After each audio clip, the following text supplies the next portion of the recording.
Hi, I'm going to go over the fundamentals of Visnostic. There's 12 of them, but instead of trying to do it in one sitting, I'm going to actually do it over 12 different videos. So this is video number 1, and I'm going to share my screen.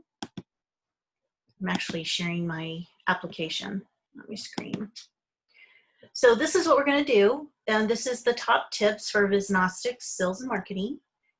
And for those that don't know, Visnostics is visualization diagnostics, which created a brand new word that's been trademarked. And this is all based on neuroscience, and it will help you be a better communicator, trainer, seller, marketing, and just overall better relationships. So these are all, I'm going to go ahead and tell you all 12 of the fundamentals, and then I'll tell you the one that we're going to talk about today. So what Visnostics focuses on the metacognitive, and this is very, very complex, but Visnostics, in the way that I've written and teach it, it's simplified something that's extremely complicated. So we all know what cognitive is. That's what you know and think. But metacognitive is that you know what you know and think. So if I know that I can't remember names, that means that I'm in touch with who I am. And this is a huge personality trait. There's some pretty famous people out there right now that don't have the ability to be in touch with their metacognitive, and they come off seeming like non-empathetic. And how can they be so blind to their personal flaws? They aren't able to see their flaws because they're not in touch with the metacognitive. So the next session is going to be covering the fight or flight instinct. We're going to talk about the rule of threes or the power of threes. I'm going to explain to you why speaking in the first person is extremely powerful and how you're going to trigger visualizations. Our brains prefer cartoons over photographs. I'm going to teach you how to have your audience remember what you're teaching them. And Visnostics is going to help you have a connection with your audience and a bond, an instant bond, because you're no longer going to be talking about you, you're going to be talking about them. And then we're going to go over Pavlov's dog and how Visnostics affects people the same way the bell affects the dog, which you want to become the bell. And that's what Visnostics talks about. And oh wow, boy, do I have a story about presentations and how different people respond differently to what you're saying.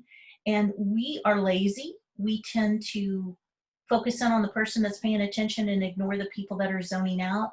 If we could harness the attention of the people that are zoning out, those are the most difficult people in our audience, then we'll get everyone engaged in our presentations.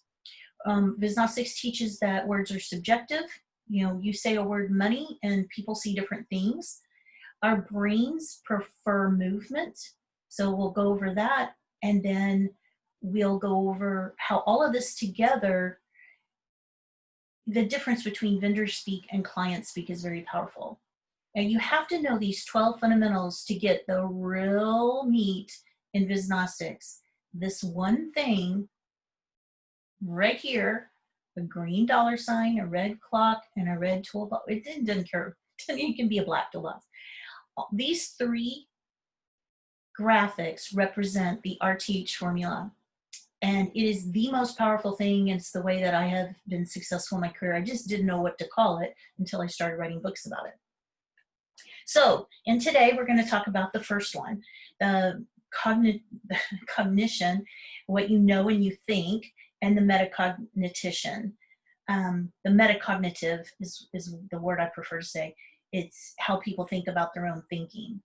So if the problem in selling is that you are a communicator and you're trying to explain what you do, what you have to sell, your features and functions, and that's at a cognitive level.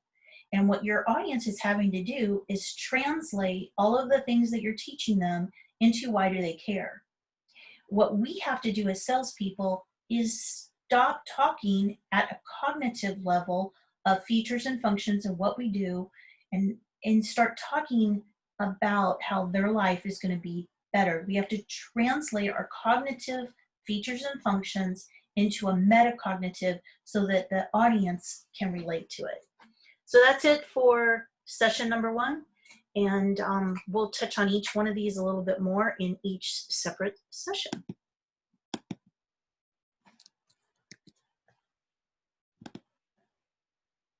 I'll talk to you on the next.